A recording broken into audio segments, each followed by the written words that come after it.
Eu sou João Jorge Santos Rodrigues, tenho 67 anos, tenho 4 filhos, 3 netos. Nasci em Salvador, no centro da cidade de Salvador. É, e tive uma infância de jogar bola na rua, de estudar em colégios públicos. Uma infância que, ora, tinha recurso, meu pai e minha mãe, Sim. João Rodrigues e Dona Alice dos Santos Silva. E depois do golpe de 64, o recurso sumiu. Então eu tive um período que éramos, digamos, de classe média, Pô, né? Porque meu pai era um chefe de cozinha internacional olha. e tinha uma estrutura boa, mas depois do golpe, na realidade, ficou impedido de trabalhar. Ainda assim, a minha formação ela se deu em 3 níveis bem distintos. Primeiro, as ruas do Maciel, do Pelourinho, do centro de Salvador, que era um grande brega, um lugar abandonado e que tinha toda a dificuldade do mundo. A outra, porque meu pai era um homem letrado, gostava de livros, gostava de tocar violão, era um contador de história. E a outra, porque minha mãe é uma mulher que veio de Itabuna, 20 anos mais nova, descendente de índios, ela era brigona por tudo. Então, tudo ela disputava, ela fazia o escarcéu e vencia. Jo- João Jorge, então, foi uma criança que andava descalço na Jogava rua, né?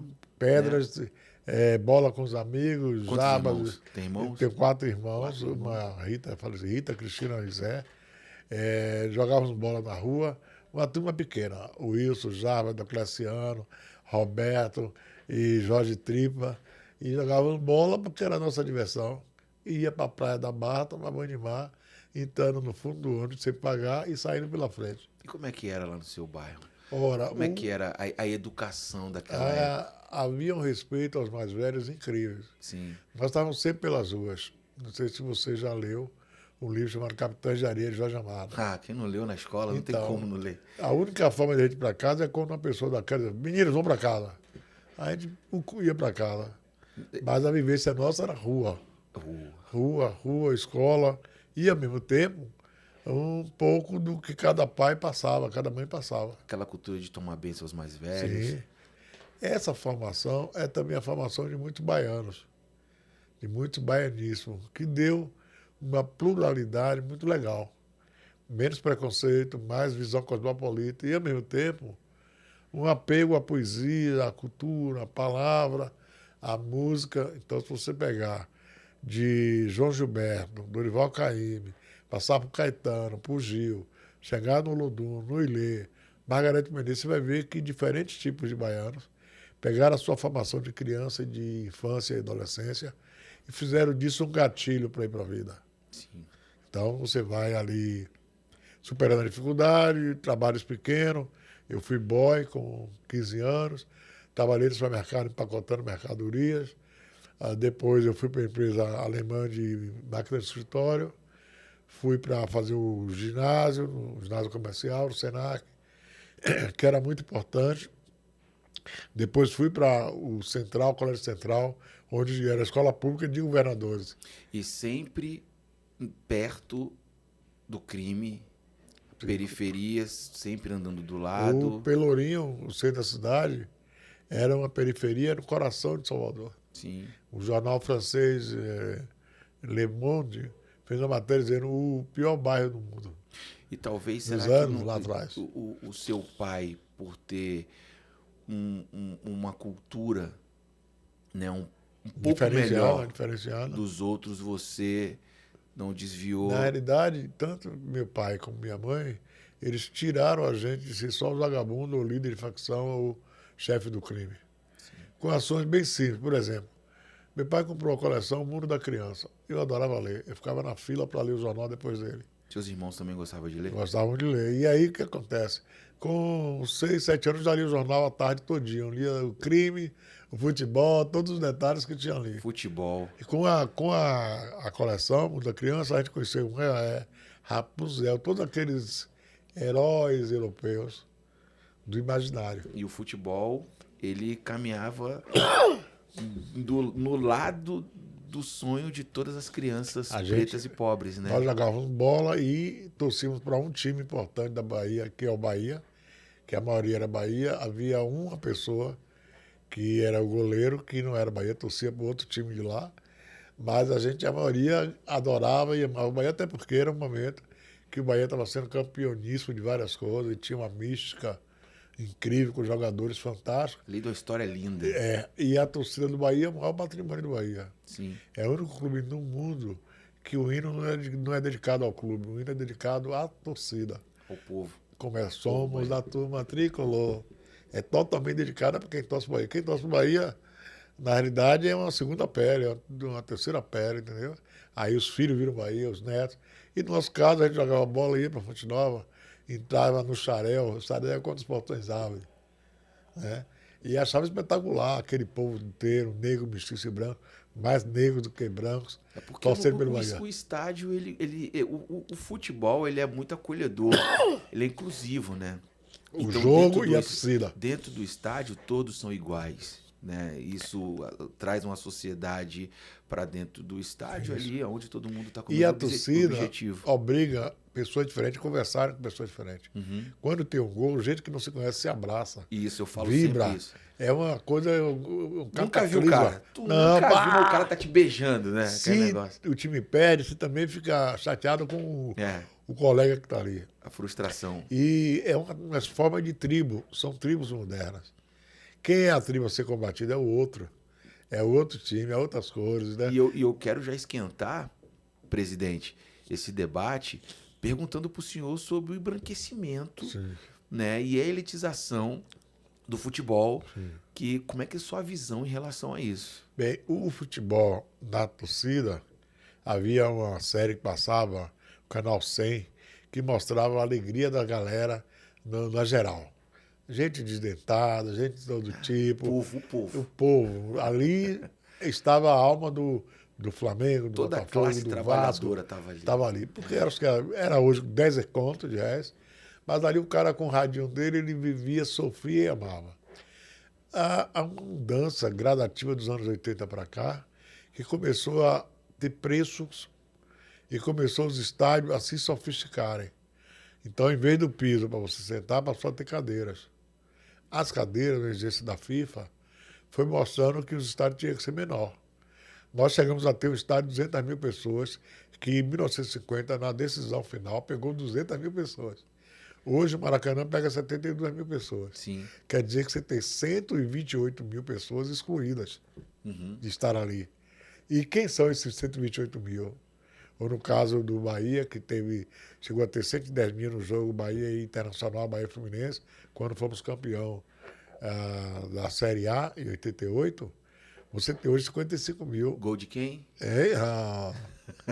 Foi empate ao último jogo e empatamos em Porto Alegre. Mas, assim, a torcida embranqueceu porque o poder econômico de ir para o estádio é hoje da população branca. Não é mais do povão. Não há mais ingresso de 10 reais. Não existe não há mais a popular. geral. Não tem ingresso popular. Além de que os canais de televisão, a transmissão, levou para que as pessoas possam ver em casa, em bares, no bairro, junto com amigos. Já que o ambiente da torcida ficou extremamente perigoso. Sim. Então, muita gente dizia, eu não quero torcer com a namorada, com a amante, com os filhos e tudo, eu vou torcer no bairro, naquele bar que eu sei que é receptivo a isso. Eu não vou para outro bairro. São uma série de coisas. Agora, a população negra está afastada dos estádios, está afastada do futebol como um todo, e isso também mostra um declínio do futebol brasileiro.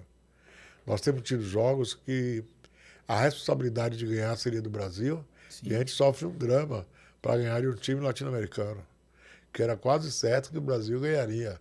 Quase certo que o Santos, o Palmeiras, o Flamengo, o Botafogo, o Bahia, o Sport, a Fortaleza teria facilidade.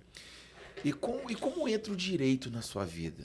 A ideia de justiça era uma fala recorrente de meu pai, porque ele tinha botado na Justiça do Trabalho. Foi ele que inspirou o O senhor hotel assim? que ele trabalhava, Sim. que uma ação que levou 9 anos, e ele ganhou, e ele continuou trabalhando mesmo com a ação contra o hotel. Ele era o chefe de cozinha internacional, um alemão, o senhor Maier, voltou para a Suíça e ele ficou no lugar. E o hotel resolveu que não pagaria ele porque ele era um negro. Ele botou na justiça, 9 anos depois ele ganhou. Então, a casa respirava direito do trabalho. A casa respirava a ideia de justiça e de igualdade. E a casa respirava todos os passos do processo trabalhista. Então, aquilo me estimulou muito. Minha mãe, que brigava pelo candomblé, para o respeito ao candomblé, era mulher não negra, mulher branca Sim. ou indígena, mas que ela tinha um terreiro. A minha irmã mais nova, mais velha, rapidamente também fez santo. Então elas duas eram de santo E e ela. o senhor seguiu? Não, de fazer santo não, porque é uma obrigação muito específica. Tem que ter muita E responsabilidade. também nem todo mundo faz o santo, do ponto de vista de raspar, pintar e catular. Mas minha mãe brigava pelo candomblé, pela cultura popular. Eu fiquei entre a justiça, que meu pai falava, pregava e tinha conhecimento sobre as coisas da Europa e tudo, e a necessidade de justiça real, Eu que percebo minha mãe muito que o praticava. senhor fala da Europa. Eu percebo muito Sim, que. O senhor é uma pessoa muito culta, né? sim. Essa comparação que o senhor faz com a Europa e com o Brasil, às vezes as pessoas não podem entender de outra maneira. Não, porque também eu faço muito entre a África e o Brasil, Estados Unidos e Brasil, o Caribe e o Brasil. É que os brasileiros gostam muito da Europa e dos Estados Unidos na academia, como referência à comunicação. Como eu fui muitas vezes para a Europa, com a banda Olodum, com o Olodum, para palestra, conferência, você tem ideia, nós fizemos 25 cidades na Alemanha. Nós não fizemos ainda 20 cidades na Bahia. Então a gente passou a conhecer mais a realidade europeia e poder dizer aqui, ó, ele é assim e não é assim. Porque nós vivemos num sonho de que a Europa é melhor. A Europa não é melhor. Que a Europa é superior. A Europa não é superior. E eu sempre que posso pego esses exemplos para a gente poder se posicionar. Então, no caso, voltando ao direito, à ideia de justiça, meus pais eram lutadores da justiça igualitária. Queriam que o carnaval fosse respeitado. Queria que os direitos da justiça do trabalho fossem dados aos trabalhadores. Meu pai era sindicalista e eu terminei sendo sindicalista, apesar de prometer que não ia ser De que sindicalista. categoria? No Sindiquímica, eu trabalhei no Polo Química. Petroquímico 11 anos. Eu cheguei muito novinho, em 75, né, o sistema prendeu vários comunistas e foi no ginásio onde nós estudávamos e pegou vários alunos. E nós fomos para lá, mas 3 anos depois a gente já estava no sindicato brigando por melhoria sindical. Participei da primeira greve no Polo Petroquímico de Salvador, da Bahia, em Camaçari. Estava lá junto com o Wagner, com o Rui Costa, com todos, que depois emergiram para a cena política. Então, assim, eu segui um pouco os passos do sindicalismo, da Mas política, isso foi antes do Olodum. bem antes do Olodum, bem antes. E onde entra o Olodum? Eu, durante um tempo, eu fui coroinha de um convento franciscano na Bahia. Esse convento tinha muita informação sobre a África, sobre o espiritismo, sobre o candomblé, sobre a Umbanda. E durante um tempo que eu fiquei lá, 6 a 7 anos, enquanto a turma jogava bola, tocava violão, xadrez, que era o que era ofertado para a gente, eu fiz tudo isso, mas me especializei em cultura africana. Todo o saber que o convento tinha sobre a cultura africana, eu fui lá e peguei. Egito, Marrocos, Gana, Angola, quem foi quem, os reis, os períodos e tudo em português. E aí queria colocar isso à disposição no carnaval. Eu fui primeiro para o bloco Apache do Tororó, que é um bloco incrível, de bloco de índio, pessoas negras vestidas de índio. Depois eu fui para o Ilê, do Ilê eu fui para o Olodum. Em 79 eu fui para o Ilê, em 1982 eu fui para o Olodum. E essa experiência me permitiu fazer guerreiros de carnavais, tratar da revolta dos búzios que hoje acontece. Mas o problema não, presidente, é que o Olodum, ele não foi apenas Bloco de carnaval. um bloco carnavalesco. Isso. O Olodum, ele começou a fazer parte da sociedade baiana como um todo, Sim. né? Ajudando as pessoas. Isso que é o grande... acho que assim, acho que é a maior importância do Olodum.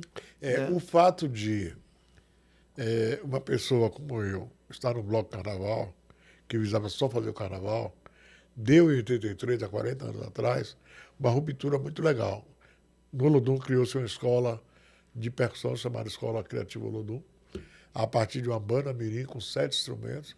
Criou o Bando de Teatro Olodum, que tem hoje Lázaro Ramos e companhia. Criou-se a Banda Olodum, é a principal banda negra brasileira do mundo. Fez 43 países. Cultura e educação andando e lado a lado. lado a lado. Uhum. Vai chegar no Cairo agora, por esses dias, fazer uma série de shows no Egito de novo. Tocou com o Paul Simon, com o Michael Jackson, com o Spike Lee. E foi juntando cinema, teatro, cultura, literatura. Formando grandes artistas. E gerando uma empregabilidade incrível da indústria criativa da cultura. Sim. Fantástico. Então, o Olodum hoje é da Bahia, é dos brasileiros, mas é também de vários povos do mundo inteiro que adotam o boto com as cores do Olodum, ou a camisa com as cores do Olodum, ou ouvem as músicas. Para você ter ideia, a escola foi agora Argentina. Foi o primeiro workshop internacional da escola. E lá você tem quase 400 percussionistas aprendendo percussão, que é algo maravilhoso. A percussão passou a falar, saiu da cozinha e veio para frente. Isso graças ao mestre Neguinho do Samba, ao formato que o Olodum deu à percussão, e ao mesmo tempo a ideia de promoção. É na escola Olodum, é no Olodum que a promoção da igualdade vai se cristalizar. Nós falamos de Zumbi, de Dandara, da Revolta dos Búzios, da Revolta dos Balês. Nós fomos aliados de Abdias Nascimento, de Lélia Gonzalez. Nós fomos à Serra da Barriga muitas vezes, quando não era nada, ia à Serra da Barriga. E pegando tudo isso, naquela época, a religião de matriz africana, ela era bem predominante. Sim. Né? Ainda é. Bahia, Rio de Janeiro, Maranhão, né? Maranhão. No Brasil, há um retrocesso em relação à liberdade religiosa. Nós tínhamos dificuldade de liberdade religiosa na colônia, império e tudo. E de um tempo para cá, um tipo de expressão religiosa, não são todos protestantes, todos evangélicos, passaram a sistematicamente atacar os povos de matriz africana, que é o candomblé, a umbanda, é o espiritismo africano. E organizações como o Olodum e Leaê são organizações basicamente vindas do candomblé, vindas da religiosidade. Às vezes tem até o nome batuque ligado. O Olodum Paré é o nome de Deus. É o nome, a palavra Yorubá quer dizer Deus. E Leaê também. O Araqueto também. São organizações com nomes que muita gente não sabe, mas está ligado ao Oxóssia, ao Oxalá, ou a Xangô, ou a Iansã. Por quê? Porque a raiz desse movimento todo, da luta contra o racismo, é o candomblé, é os quilombos, é a religiosidade, é a ancestralidade. É a ancestralidade que fez você estar aí. Eu estar aqui, Haile está ali. É uma ancestralidade que em 500 anos de Brasil não se perdeu. E o senhor falou disso agora, me bateu uma curiosidade. Eu vou até pular um pouquinho, mas eu vou voltar já para a gente continuar dentro da linha aqui. E quando o ex-presidente da fundação resolveu tirar o símbolo de Xangô? O símbolo de Xangô, as personalidades estavam no site, 81 nomes. Foi um ataque a essa ancestralidade. O símbolo da Palmares é um símbolo da justiça, que tem a forma do símbolo de Xangô. Ele não é apenas um símbolo de Xangô. O que é o orixá Xangô? Ele lida com a justiça. Então, seu símbolo é um machado com dois lados. Tudo na vida tem dois lados. Pense nas decisões do juiz. Ele pode estar certo, ele pode estar errado. Depois da decisão, pode ter um recurso que derrube a decisão dele. Porque a justiça precisa ter dois lados, ela não é cega. Então, para Palmares, quando colocamos o símbolo de Xangô, lá atrás, foi a ideia de uma instituição que vai lidar com a justiça e igualdade, e equidade. A população negra precisa de mais o quê? Dinheiro? Comida não. Precisa de justiça e igualdade. E ao retirar isso, botar um símbolo do Brasil, muito ligado à Princesa Isabel e o Conde Deu, a família imperial, ele estava dizendo que a abolição da escravatura foi um ato perfeito, acabado. Não foi. A abolição da escravatura teve 2 artigos apenas. Está extinta a escravidão do Brasil, revoga as disposições do contrário. Recentemente, encontramos como seria a decisão final com mais 20 itens. Tinha que ter moradia, emprego, renda, reparação pelos anos trabalhados, várias coisas. Então, assim... E não teve até hoje. Não, o ex-presidente provavelmente estava muito apegado à família imperial, a personagens do Brasil Império, e pouco ligado à sua família negra, que inclusive o pai dele é um grande militante da causa negra, Oswaldo Camargo. Sim. Então, assim, os seus irmãos. Então, quando eu falo de ancestralidade é porque eu tenho que vir de algum lugar. Claro. Nenhum de nós 3 aqui aparece na sala, sou negro, sou negra, sou bonita, e não. Você caminha. E caminha com a família, ou com o bairro, ou com os seus. Mas você não pode depois desprezar tudo isso e dizer, vou fazer contra. Eu sou presidente da Fundação Cultural Palmares. e estou trabalhando duro para que ela volte a ter a dignidade que já teve um dia e possa beneficiar nossa gente, nosso povo. Ontem, no Ceará, ao dar um título de certificação para uma comunidade bem pobre, foi uma festa incrível. As pessoas se vestiram elegantemente para ter aquele certificado, que é o reconhecimento do Estado brasileiro. Não é João Jorge que está dando, não é a ministra Margarete, não é o presidente Lula, é o Estado brasileiro. Olha, reconheço que essa comunidade tem valores. E ela, durante 100, 200 anos, 300 anos, manteve aqui isso aqui funcionando. A roça quilombola, como diz o bispo agora. O que é a roça quilombola? Meio ambiente, plantação, família. Lá são 30 famílias. Então, assim, o presidente anterior não fez nada a favor da Palmares nem do povo negro. Prejudicou a si mesmo, a sua história pessoal e sua ancestralidade. Não vai ser eu, nem os que estão na Palmares agora, que vai julgar isso. É o tempo, tem um fator religioso chamado tempo, que julga as pessoas, que faz, avalia se foi bom ou não.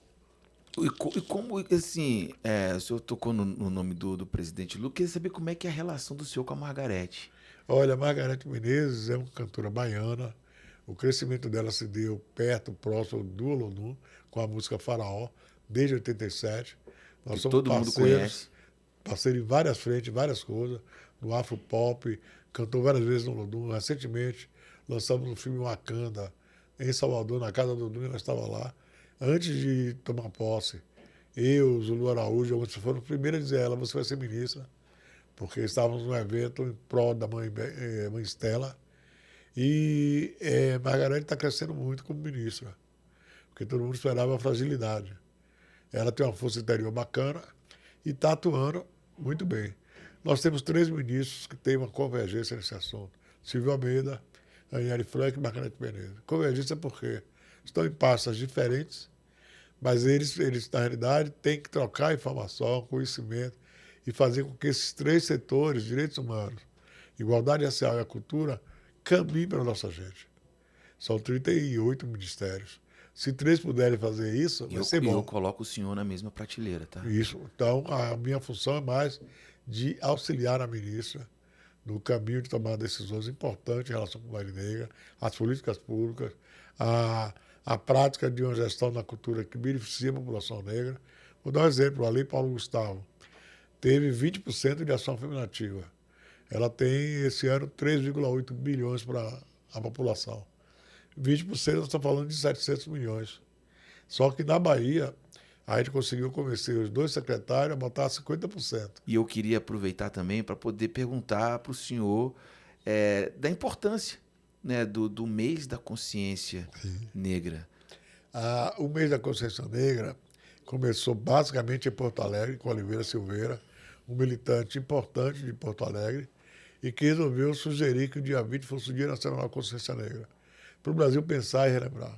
De 71 para cá, o dia ganhou visibilidade, a palavra zumbi ganhou visibilidade, quilombos entrou na moda, a palavra dandara também. Dandara e zumbi tornaram-se heróis nacionais. E, em vez de um dia, passou a ter uma semana. Em vez de um dia, uma semana, passou a ter um mês. E a tese agora é que se espalhe todas essas ações para o ano inteiro.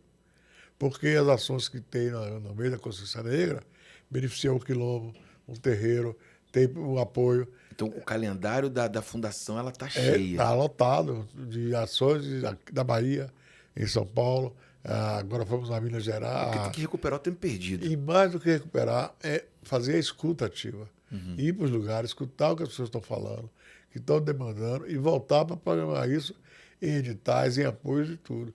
O mês da consciência negra é importante para o brasileiro se reeducar.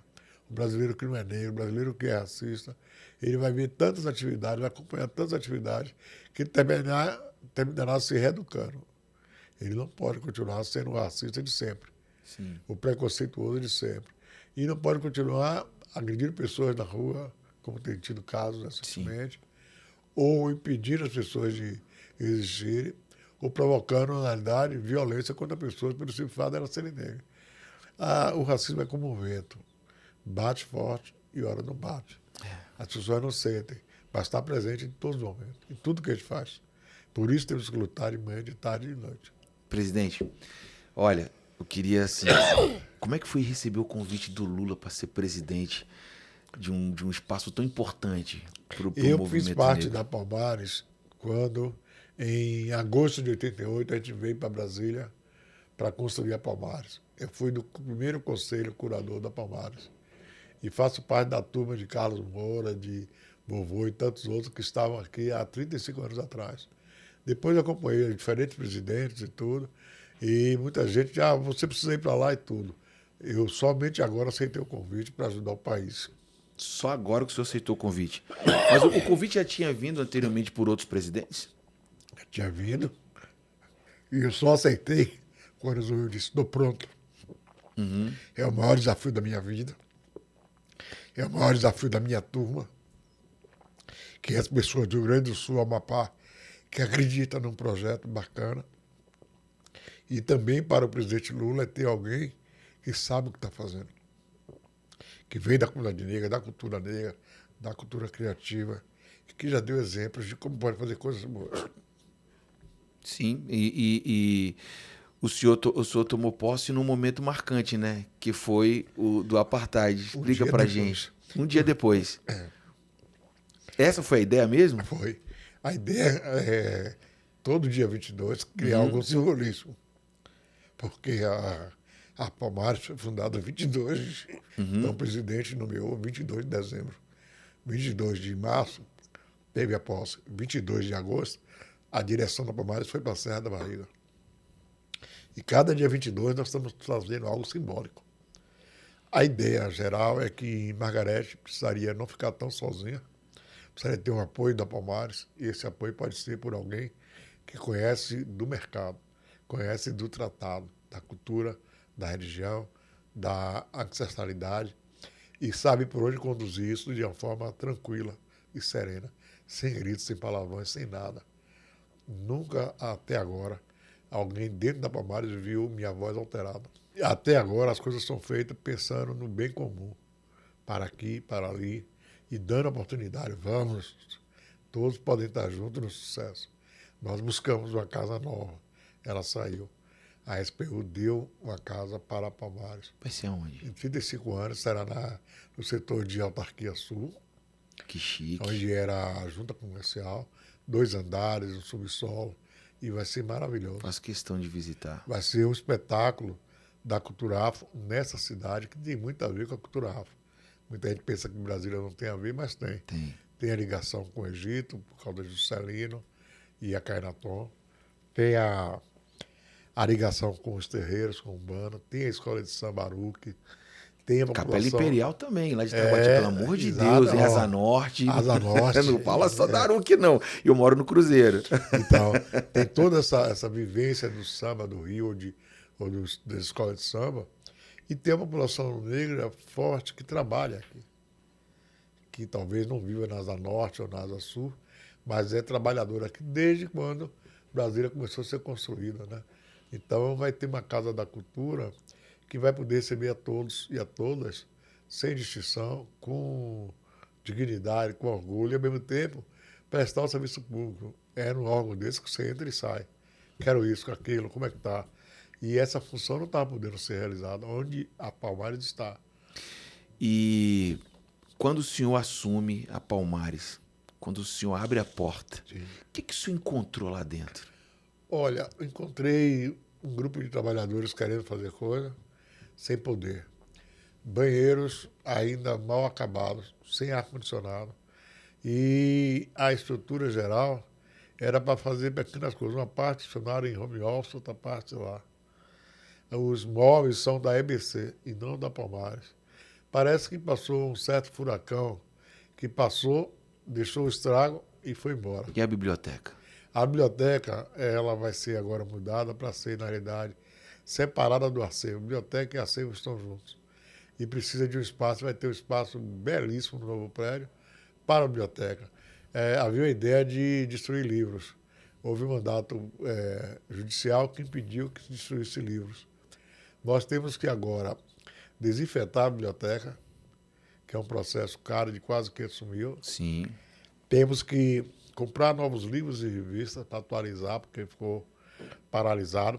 e temos que digitalizar a biblioteca e o acervo. Então ficou 3 anos parado, não Então, andou agora, em nada. Agora é um processo de, em 2 anos, digitalizar, desinfetar, comprar novos materiais e tudo para que possa estar bacana. E algumas coisas que são simples, por exemplo, 81 personalidades. Agora, em novembro, as personalidades voltam a prestar no site plenamente. Martinho da Vila, Lessi Brandão, Vovô, tanta gente que está do bem, que está vivo. Claro que Pelé morreu, mas 81 personalidades que não fizeram mal nenhum ao Brasil.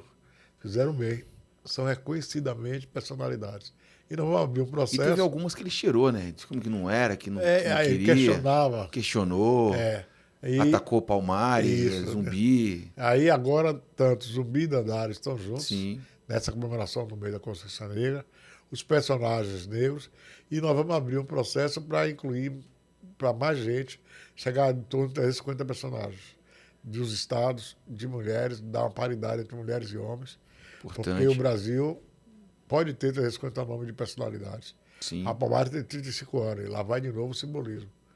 A ideia é fazer coisas que tenham um fundamentar. Fundamentar é a nossa história. Nós somos da ciência. Nós criamos a matemática. Nós criamos a astronomia. Onde nós criamos isso? No continente africano, no Império do Egito, no Império de Maraé, no Império de Kush e na Etiópia. Nós medimos os lugares, a altura, o espaço. O senhor, como uma pessoa muito culta, obviamente a educação é o pilar de tudo. Isso. A educação, ela pode ajudar a combater o racismo. O senhor acredita nisso? A educação é a mola mestra para o autoconhecimento, para a consciência e para combater preconceitos e racismo. A Palmares sempre teve uma atuação muito forte no lado da educação, com publicações, com revistas, participando de eventos. Isso recuou bastante. Agora nós estamos voltando a fazer parceria com a universidade. A primeira delas é agora a Universidade do Recôncavo, Federal do Recôncavo. Vamos fazer com a Universidade em Gana, que estivemos visitando esse ano, para fazer uma parceria. E ainda assim, trabalhar muito com o MEC, com a questão da educação antirracista. Esse é um patamar que não cabe só a Palmares. Cabe também ao direitos humanos, cabe também à igualdade racial, cabe também ao MEC, cabe também ao governo como um todo. Não há um problema do negro no Brasil. Há um problema do Brasil com o negro. Sim. E se há esse problema, não cabe a um ministério, a uma fundação só encaminhar isso. A educação é uma coisa, é uma ação que perpassa por todos os ministérios, pelo governo estadual e governo municipal. A Palmares, a gente pode reduzir o seguinte: o bem comum dos afro-brasileiros. Quem são esses afro-brasileiros? 102 milhões de afro-brasileiros. A maior parte da população brasileira, maior que a Argentina, maior que o Uruguai, várias vezes, maior que o Benin, maior que a Namíbia, maior que a Guiné, e vários países desses 102 milhões de afro-brasileiros. E é preciso fazer o bem comum rápido, porque a defasagem do tempo é grandiosa. Então é preciso, 2023 coisas, 2024 mais coisa, 2025 mais coisa. E se não puder fazer tudo, mas criar exemplos. Vou dar um exemplo bem simples. O Itamaraty tem um programa de bolsas para afrodescendentes, para se preparar para o concurso. E havia 20 bolsas. Isso estava lá, paradão, meio coisa, fomos lá e disse, nós queremos reativar esse programa porque vai formar diplomatas negros. Esse ano não tinha como dar dinheiro nenhum. No próximo ano nós estamos dando dinheiro para 7 bolsas mais. Então vai sair de 20 bolsas para 30 bolsas. Ora, o que isso quer dizer? Que daqui a algum tempo você vai convidar aqui o embaixador negro, a embaixadora negra. Esse é o caminho que a Palmares tem que fazer, que o governo tem que fazer, que a sociedade tem que fazer. Abrir portas. A luta contra o racismo é oportunidade. Sim. Se tiver oportunidade, avança. Então, o senhor... Vamos falar um pouco de políticas públicas. Nós já estamos caminhando para o nosso final e é importante a gente valorizar a educação, porque sem educação a gente não consegue avançar em absolutamente nada. O senhor é favorável às cotas, obviamente. Sim. As políticas públicas elas precisam melhorar, ainda são poucas. As políticas públicas existem no Brasil desde 1927, quando se começou a ter política pública para trabalhadores, para alguns setores, se começou a pensar em aposentadoria, que é uma política pública, é uma ação afirmativa. Se trabalha e no final o Estado reconhece isso. Sim. As cotas para a educação eram necessárias desde a abolição. Era necessária no Brasil Império, no Brasil Colônia, porque o país legislou, fez decretos e portaria proibindo os africanos de estudar. Ora, se você deu a proibição, você tem também que dar depois a compensação e a reparação. Eu fiz o mestrado aqui na UNB em Direito sobre ações afirmativas. Minha dissertação foi sobre ações afirmativas, em que eu defendia que o Brasil adotasse um programa mais rápido, mais ágil do que o indiano, do que o sul-africano e do que o estadunidense. Como assim?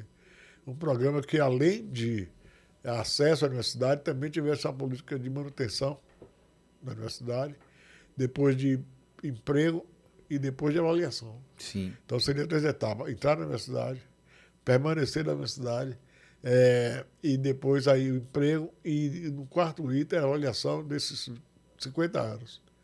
Por que eu falo 50 anos? Porque nos Estados Unidos está caminhando já para 70 anos. Gerou presidente americano, gerou vice-presidente de grandes empresas, de corporação, gerou um consumidor negro, uma classe média negra forte. E no Brasil temos apenas os primeiros 10 anos. E já tem gente pensando em acabar. Ora, as ações afirmativas levou para a universidade mais negros e negras. E a universidade não perdeu qualidade. E mais, é isso que nós precisamos para ter mais dentistas, mais psicólogos, mais médicos, mais engenheiros, mais arquitetos. E como é que o senhor enxerga o negro na mídia? A comunicação social é reflexo de uma sociedade. Sim. A nossa sociedade é preconceituosa, é racista e tudo. E, apesar disso, de tanta luta do movimento negro, há uma presença maior da população negra na mídia. A luta do movimento negro foi primeiro para a gente dizer quem é negro. Então a gente fez a campanha do censo em 1980. Sim. Diga a sua cor, não deixe passar em branco. Então a população negra passou a se dizer que é negro e mostrar que a maioria da população é negra. O ambiente do capital, do consumidor, começou a mostrar que esse consumidor não estava sendo visto. E as empresas, por mais preconceituosas que elas sejam, elas precisam vender. Então, na medida que precisa vender, ela coloca mais pessoas negras na propaganda ou nos comerciais. Ao botar mais pessoas negras nas propagandas comerciais, o sistema de comunicação vê que tem que lidar com esse novo agente. Então, não é porque você apanhou, não. O racismo hoje é até punido pelos meios de comunicação. Quando tem um caso, é as emissoras de televisão que batem em cima. Olha, foi isso. Por quê? Porque precisa, assim como a empresa americana que vende Galaxy, vende Samsung, vende carrão para negros americanos, diz, pô, eu preciso também desse público. Que público é esse? 102 milhões de pessoas. Então, você dizer que sua empresa vai continuar no mundo branco, sem negros, sem nenhuma relação, e não vai vender para esses 102 milhões, é uma bobagem econômica. Sim. Então, é isso que está acontecendo hoje. O que precisa é que as pessoas negras que estão na mídia, que estão no meio de comunicação, saibam o que está acontecendo, como chegar até ali, o que é que houve antes para empurrar essas pessoas para serem as pessoas da comunicação, ou da novela, ou dos filmes. Porque nada é por acaso. Você vê Lázaro Ramos um exemplo. Ele era menino do Garcia, vai para o Bando Teatro Lodum, faz teatro, faz cinema e torna-se um dos maiores atores do cinema brasileiro, da novela brasileira. Ele é sozinho? Não. Ele é o Bando Teatro Lodum. Ele é o Lodum, ele é o Movimento Negro. Ele é a cobrança do Movimento Negro para ter atores como ele. Porque nós tínhamos o Grande Otelo. Mussum. E tinha Mussum e tinha Mário Guzmão. Mário Guzmão um dia me disse, Jorge, tem que ter um Bando Teatro, porque quando eu morrer eu não quero ouvir falar de que parou. Como você vai me falar? Mas eu vou estar lá e vou estar escutando que parou de ter atores. E o Grande Otelo me disse, Jorge, é preciso formar milhares de Grandes Otelos. Eu disse, como assim, Grande Otelo fez? Tem que ter um grupo aí que faça teatro negro, que cresça, que com o tempo vai ser reconhecido. Hoje o Bando Teatro está fazendo o seu 4º filme, com atores e atrizes que moram na Bahia, que são gente da gente, que a gente entende a linguagem. Então, isso quer dizer que a mídia não cedeu nada. Ela foi tendo que se abrir tal a pressão da política, do movimento social, de todos dizendo, quero entrar, quero estar aí, me represente, apareça com minha cara. E isso pode também recuar. Pode dizer, não, agora vai voltar só o mundo europeu. A TV brasileira era o mundo europeu. Entre 10 apresentadoras, 9 eram mulheres brancas e loiras. Nenhum lugar da Europa você encontra mais esse tipo de coisa. Nem nos Estados Unidos. Então, assim, nós estamos atrasados 20, 30, 40, 50 anos. Sim. Sua gestão, Sim. de 0 a 10, qual é a avaliação que o senhor faz? 8 ou 9, levando em conta que não tivemos ainda a condição de fazer tudo. Assim que tiver essa 8 e 9, modesto. Assim que tiver essas condições, vai ser de 10 a 20. Eita! Porque nós temos tudo para fazer da Palmares um bom órgão público, impactar pessoas, criar novas relações e, ao mesmo tempo, devolver ao Brasil algo que o Brasil disse que queria em 88. Há 35 anos, o Brasil propôs criar o primeiro órgão federal a partir do movimento social negro. E isso é a minha avaliação. Eu disse, não fizemos ainda tudo, mas uma Casa Nova, ia a Serra da Barriga, ia ao Calunga, ia a Sacopã, no Rio, lidar com vários movimentos negros em todo o país, sem atacá-los, e escutando, fazendo editais, quase 5 milhões de editais, 4 milhões e 900 milhões. Isso quer dizer que nós, mesmo com a dificuldade, com o orçamento anterior, estamos em curso. Quer dizer, mostra a criatividade, a capacidade de fazer coisas por bem. Que é a função do Palmares? Fazer Palmares para quê? Para o bem. Que bem? Bem comum. O que é o bem comum? O bem da maioria negra, mestiça. Então, a nota não é orgulho demais, não. É apenas respeito ao que os trabalhadores da Palmares têm feito. Eles é que fazem. O presidente não faz nada. E o que o senhor quer deixar de legado? Quero deixar de legado uma condição de vida melhor para a população afro-brasileira. Em todos os 27 estados, em 5 mil municípios. E principalmente que a Palmares possa ser inspiradora disso. A Palmares não tem que fazer muita coisa, tem que inspirar. Governo municipal, governo estadual, sociedade civil, presidente da República, olha, que tal isso, que tal isso. E essas coisas acontecendo, o Brasil vai estar melhor, os brasileiros negros vão estar melhor, e mais do que isso, nós teremos uma democracia completa. Agora ainda não somos. Um sonho. Viver a vida o suficiente para fazer essas coisas todas. Né? Concluir a missão pessoal, humana, de fazer coisas para o bem comum. A gente tem um orgulho imenso nesse mês especial estar recebendo o senhor aqui, debatendo esse assunto tão forte. Precisamos ainda romper muitas barreiras. Só tenho a agradecer. Muito obrigado. Obrigado a você.